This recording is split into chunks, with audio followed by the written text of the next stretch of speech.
Pulse में आप सबों का स्वागत है। मैं हूं संतोष सिंह और हम आज न्यूज पल्स में बात कर रहे हैं कलंक की टीके का। जी हां, पिछले 2 वर्षों के दौरान अगर आप देखें तो भवन निर्माण विभाग के कई इंजीनियर के यहां छापेमारी हुई है और करोड़ों की अकूत संपत्ति बरामद हुई है, एक नहीं दर्जनों। तो ये ऐसे इंजीनियरों की छापेमारी हुई है जिनके बारे में लगातार शिकायतें मिल रही थी आर्थिक अपराध इकाई या फिर विजिलेंस के पास। घूस लेते हुए कल गिरफ्तार हुए हैं और उनके घर जब छापेमारी हुई तो करोड़ों रुपए के कैश बरामद हुए। आखिर हो क्या रहा है भवन निर्माण विभाग में, बड़ा सवाल है। तो कलंक का टीका मंत्री के सर लगेगा, सेक्रेटरी के सर लगेगा या इंजीनियर के सर, बड़ा सवाल है। क्योंकि विभाग के हेड के रूप में अगर एक इंजीनियर इस तरीके से घूस की राशि कमा रहा है तो वो घूस की राशि का पैसा मंत्री तक नहीं पहुंच रहा होगा, ये हो ही नहीं सकता है। और तो कहा तो ये जा रहा है कि हाल के दिनों में एक बड़ा पारिवारिक फंक्शन हुआ था, उसमें भी इस इंजीनियर को बढ़ चढ़ कर हिस्सा लेते हुए देखा गया था। समझ सकते हैं कि कहाँ हाल के दिनों में पारिवारिक फंक्शन हुआ था।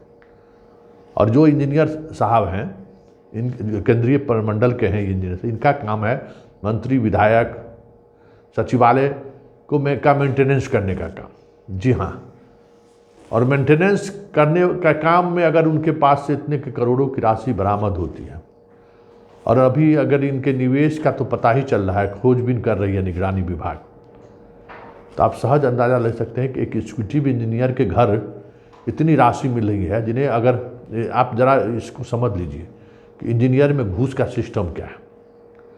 जूनियर इंजीनियर से लेके चीफ इंजीनियर तक का परसेंटेज बटा हुआ है। लगभग ये परसेंटेज 20% का करीब होता है, 20 से कभी कभी किसी विभाग में 30% भी होता है। तो ये जो परसेंटेज जूनियर इंजीनियर को, सबसे ज़्यादा परसेंटेज अगर हम बात करें तो जूनियर इंजीनियर से शुरू होता है, क्योंकि जूनियर इंजीनियर के पास कम काम होता है। एक खंड समझिए उसके हिस्से का रहता है, उसके बाद एसडीओ, उनके साथ 4 गो जूनियर इंजीनियर होता है, तो एसडीओ को थोड़ा कम हिस्सा मिलता है, उससे थोड़ा कम एग्जीक्यूटिव इंजीनियर को मिलता है, उससे थोड़ा कम एसी को मिलता है, उससे थोड़ा कम चीफ इंजीनियर को मिलता है और उससे थोड़ा कम सेक्रेटरी और मंत्री के पास पहुंचता है। लेकिन उन लोगों के पास हजार करोड़ की राशि रहती है, तो 0.5% पे मिल गया तो आप समझ सकते हैं कि चांदी ही चांदी है। तो एग्जीक्यूटिव इंजीनियर साहब के पास इतनी राशि मिली है तो आप अंदाजा कर लीजिए कि क्या खेला चल रहा है भवन निर्माण विभाग में। और इस सरकार में भवन निर्माण के क्षेत्र में कितना काम हुआ है ये भी देख रहे होंगे। इसलिए कलंक की टीका तो जनता तय करेगी कि किसके सिर बनना चाहिए, क्योंकि इन लोगों ने बिहार को लूट लिया है। और इस तरह से नहीं लूटा है, क्या सिग्नेचर बिल्डिंग बना रहे हैं। कभी मौका मिले तो पुलिस भवन में जो सिग्नेचर बिल्डिंग बना है जाकर देख लीजिए, बारिश के समय में छूता रहता है। हर बाथरूम का हाल ये है जिसकी कल्पना आप नहीं कर सकते। बने हुए 2 वर्ष भी नहीं हुआ है। पुराना पुलिस बिल्डिंग का हाल आप देख सकते हैं।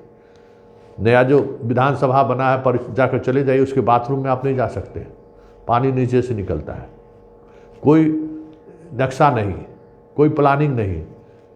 पैसा दीजिए, काम करते चलिए। ये विभाग है भवन निर्माण विभाग। और उस विभाग की स्थिति क्या है कि करोड़ों रुपए की नगद राशि, जिसके घर छापेमारी हो जाए करोड़ों रुपया मिलना तय है। तो फिर इस सरकार के भ्रष्टाचार के जीरो टॉलरेंस का मतलब क्या है। नीतीश कुमार को तो जवाब देना ही होगा, क्योंकि इनके बड़े भरोसे के मंत्री हैं, भरोसे के सेक्रेटरी भी हैं।